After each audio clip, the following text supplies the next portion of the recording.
the first 10 pages of Hermione. Here she sits.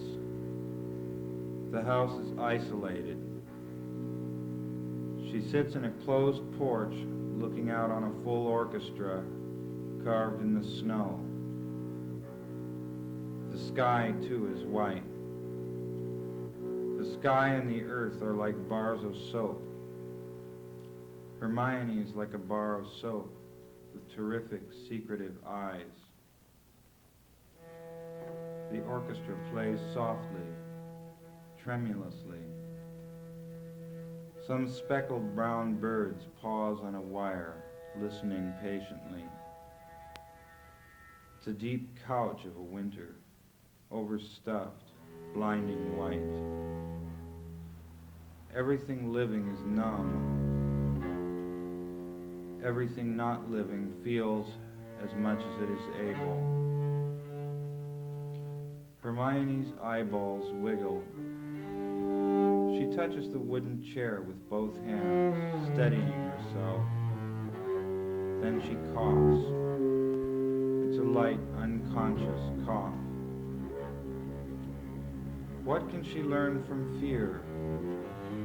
The music stands up straight in its tails, in its brutal wig. It's the medicine acting up. Hermione thinks of slipping on the bathroom tiles, cracking her chin on the tub. She's done that 4 times in her life, each time repeating the same movements exactly.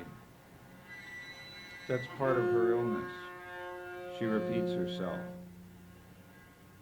The medicine misfires exactly as it did yesterday and the day before yesterday. The music woos her. She starts to smile. The fear slides away from her bony forehead like a sheet of ice. It's replaced by an exotic flower petal. Although she only moves a few inches, she seems to be reclining. Hermione offers her hand courteously, then crudely whistles a few bars of the music. She has been listening to a kiss, then a slap. It's just like they told us. These are all mechanical movements. They happen over and over, thoughtlessly. The music is played. Hermione offers her hand to the snow. The medicine stops working, and she's scared peeless for a few seconds. Then the gears fall back in place, and everything runs smoothly again. Her illness keeps her busy. She's a sick machine that starts its day on farina and light toast. She continually hears people coming and going, footsteps, doors opening and closing, light chatter. She won't allow herself to believe that she's alone. She's comforted by the clattering of a banquet. The guests have come from miles around. They admire the garden. Oh, aren't these lovely? And what are those? They're so delicate. Hermione is safe, surrounded by cheerful company. And let me show you Vladimir's greenhouse. She's flushed with pride and a cozy sense of well-being. Hers is such a bright, busy home. She leans forward with her hands pressed into her stomach and throws up delicately on the painted floor. Oh, goodness! She wipes her mouth on her hand and wipes her hand on the hem of her dress. The brown medicine doesn't agree with her. The music whirls her around a few turns. Hermione almost falls out of her chair. No! She manages to regain her balance. The birds blink on and off. The electrical wire shivers. The flow of the current crackles. Lights and appliances glow unsteadily. The music chokes and glugs. Hermione listens. The wire whistles in a bright wind. The snow is silver. The shapes of the birds flash nauseatingly here and there. The walls are so close. My own hide is too close. Hermione's very skin is expensive, a little too well tailored. She suffers the pinched nervousness of a thoroughbred animal. She squeezes herself unlovingly. Elda crosses the kitchen floor to the laundry room, where she has been ironing all morning with an electric iron. She has been in the bathroom. Elda uses the bathroom a lot. She has some very unpleasant personal problems. She is ironing the bed sheets and the napkins. Smells of scorched cotton and starch. After smell of bleach. Something in her manner and appearance is identical with these smells. They seem to come from her body. A woman whose slow, determined progress across life is evidenced by a blank, sunny, nearly straight stripe peeling back behind her. She picks up the iron and starts working.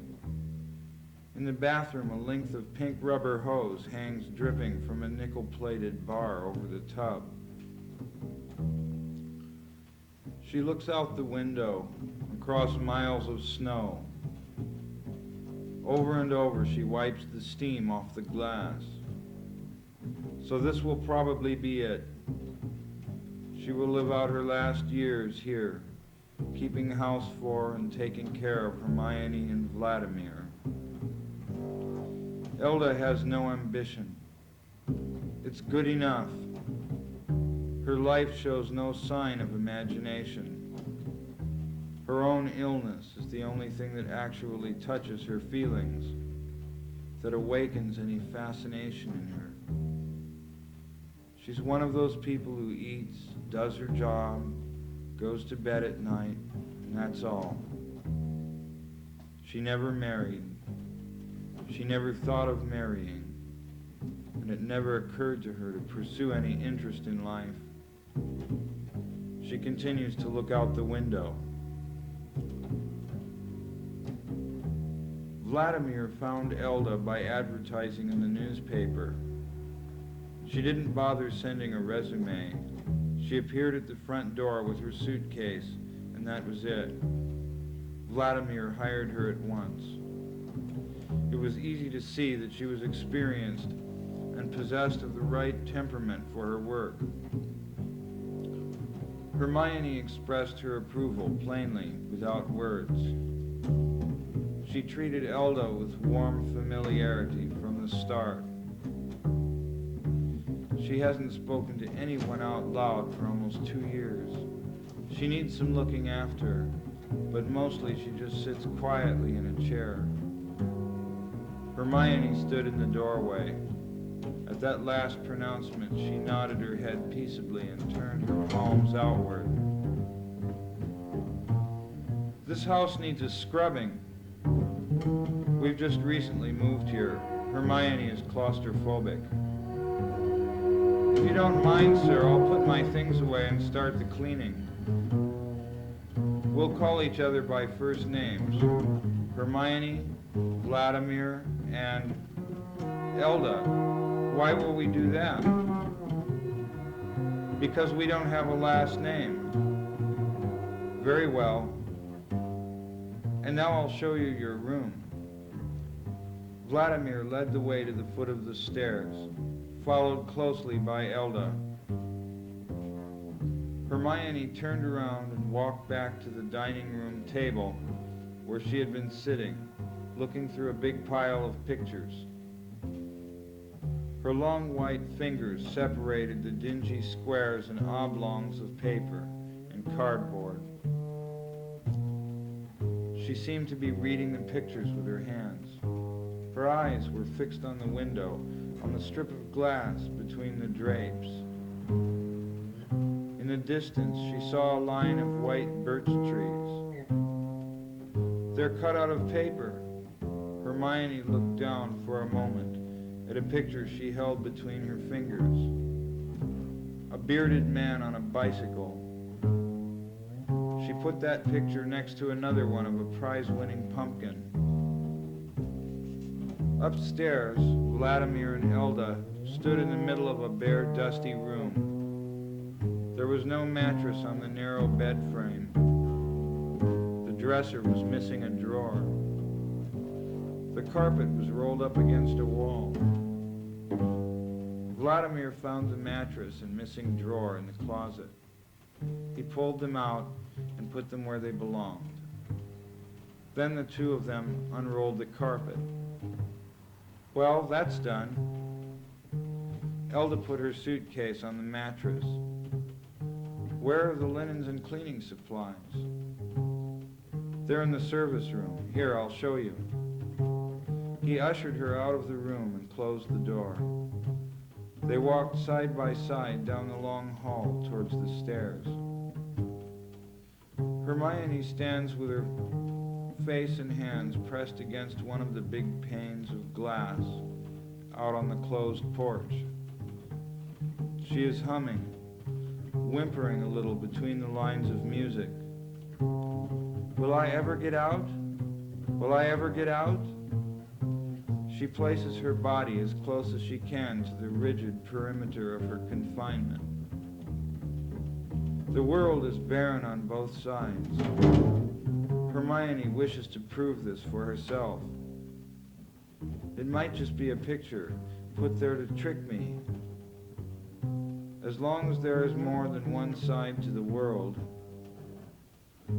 The orchestra has turned to a mob of balding old washerwomen swinging their mops in the snow.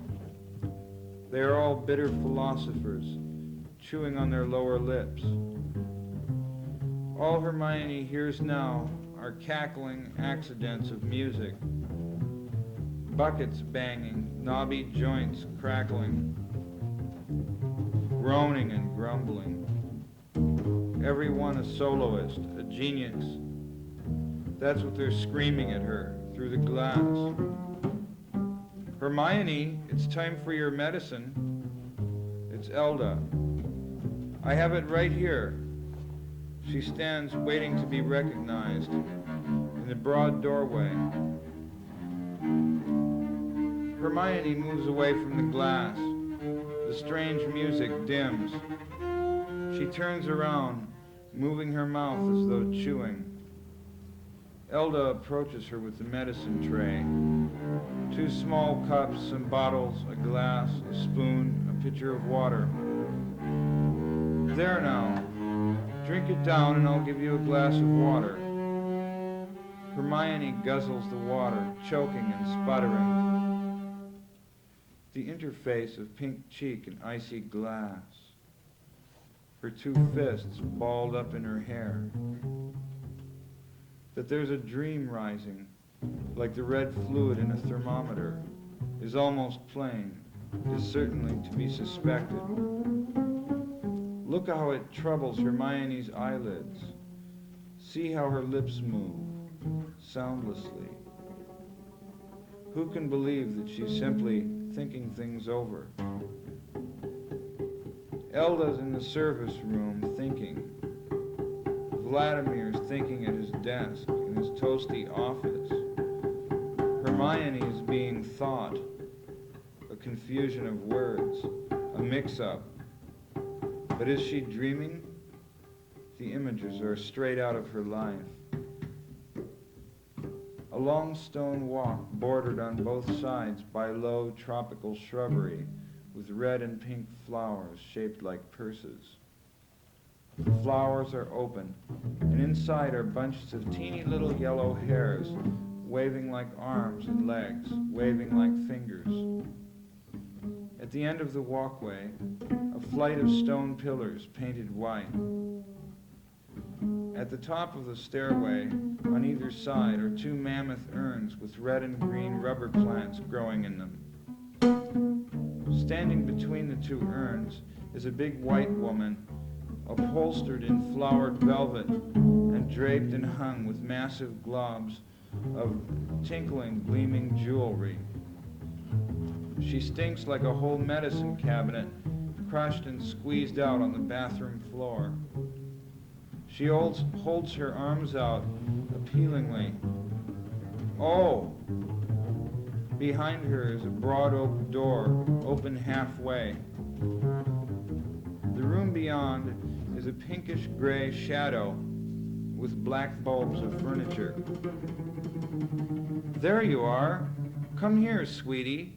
It's so good to have. She collapses. Half of her body lands on the stairs. She turns purple. Her mouth is covered with frothy saliva. Her eyes are bulging. Hermione turns suddenly toward the empty doorway where Elda had been standing with the medicine tray. The great yellow oak door that opens from the porch onto the living room is open. She stares past the living room to another door. Elda. She turns back to the frosty pane of glass. With 2 fingers, she writes the name Elda, but it isn't Elda of whom she is thinking. 4 men lift her body and carry her to her bed. People are sitting and standing, uncomfortable, all over the house. Some of them weep. All of them are accustomed to frequent and sudden death in the family. It's an old inbred family, rife with physical and mental deformities. Hermione writes the name, Violette. The 4 men stand clumsily alone, not knowing what to do with their hands. They were the first to touch the dead woman. They stand on the dismal old porch, looking out at Hermione. The orchestra plays painfully, just barely able to interpret their own music. Yes, it is their own. They have composed fabulous symphonies, but now they are too stricken to create. Hermione tries to cheer them up by making faces at them through the glass, but all they can think of is finishing one piece and going on to another, a stupid mechanical triumph. There was an orchestra at Hermione's and Vladimir's wedding. It was early summer. The sky was a lovely blue pool. The earth was every brilliant shade of gold and green. The huge lawn was freshly mowed. The orchestra stood in the middle of the lawn, dressed immaculately in white tuxedos. Their puffy eyes were half closed. Their faces rolled in and out of sleep. They were drugged by the heat and by the extravagant wedding feast. Vladimir was so good at entertaining. His teeth gleam. He stands perfectly upright. His hands are pink and friendly. His hair is adventurous. At the wedding, he talks to the conductor more than once. He can be very stern, too. Suddenly, the music picks up. Hermione sits on her wooden chair and looks kindly at each musician in turn. Is this the old orchestra? Vladimir isn't here to give orders. They are playing freely, out of hand. He's late for the wedding. The orchestra plays for his grandparents. Oh, isn't that nice? Look, they're all smiling. Hermione is biting her tongue. The music has made her whole head numb. She's biting, clawing at herself, trying to regain some of her feeling. Her clothes crackle with electricity. Hermione, don't do that. You're hurting yourself. Elda crosses the room deftly and grabs Hermione by her wrists. Hermione moans and gasps.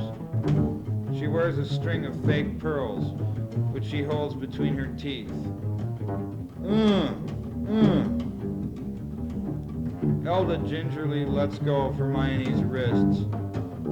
The two arms flop loosely, long delicate bones sliding around inside them. Hermione's hands hang twitching against her thighs. Now take the beads out of your mouth. I'm sure they're not good for you. Hermione spits out a mouthful of beads and string, whining and gagging. There now. Why don't you sit down and look out the window? Elda backs through the doorway into the living room. Hermione sits back in her chair, her arms crossed defiantly in front of her.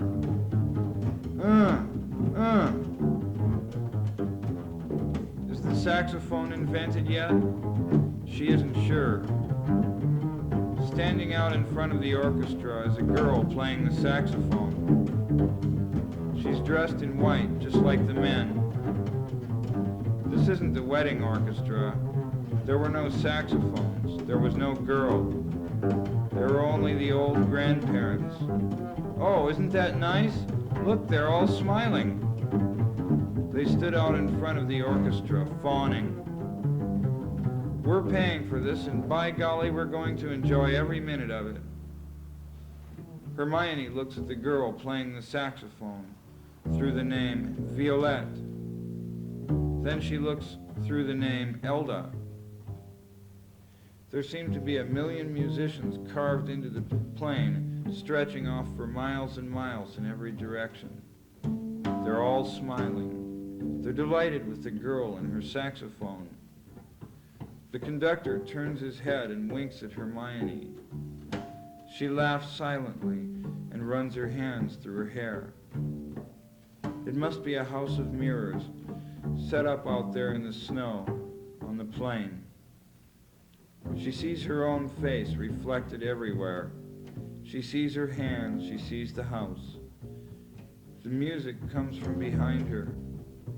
It comes from both sides and in front of her too. All those perfect snowmen, and now the girl. The birds are still and silent on their wire. It seems more and more to be a trick. The sun's single glaring eye blinks incredulously. The music is more and more overpowering and, at the same time, more diffuse. It extends to a vanishing point at every direction, finer and finer silk cords. Elda has finished the ironing. Now she is scrubbing the kitchen floor with pine soap. The whole house smells of pine soap. This is a smell that is familiar to Elda. This and other clean smells. She was raised to do what she does. Sometimes she stops and thinks about that. Her whole life spent making things clean, making people comfortable. There is no resentment in this thought.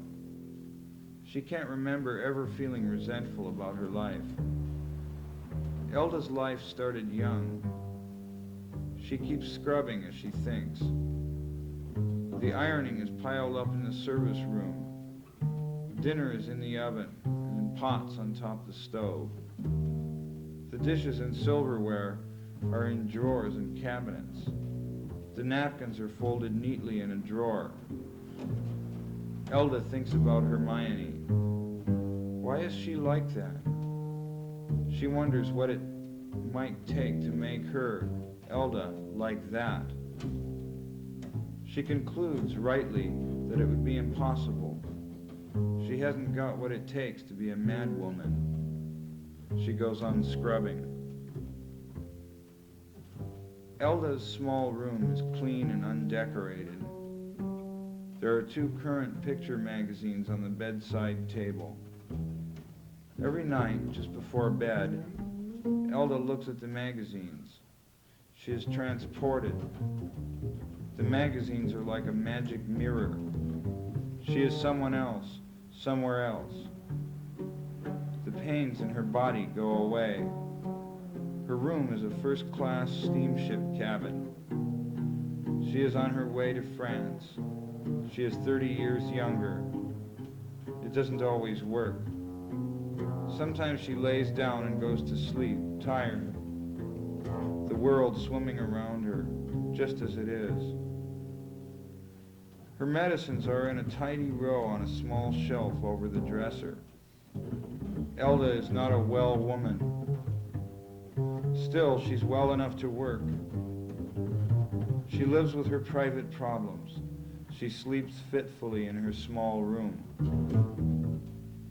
Elda is getting ready to mop when Vladimir comes in. He hangs his coat and scarf and hat on the hooks in the hallway and walks to the door of the kitchen. "Take off your boots, Vladimir." Of course. Vladimir goes back to where the coat hooks are and takes off his boots. He puts on a pair of house slippers and walks back to the kitchen door.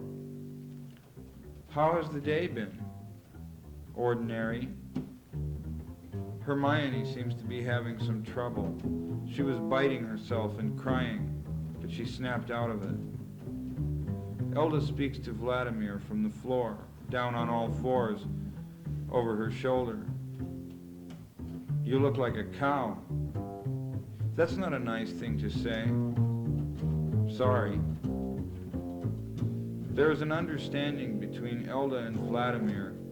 They are free to be as open as they like with each other. After all, they're pretty much alone out on the prairie. Hermione herself is a condition. She has nothing to confide, no need to share her thoughts, and placing one's confidence with her is meaningless. Every word wriggles uncomfortable in the air, unable to return to the speaker or to reach the mind of the listener. All of them wait for Hermione to recover.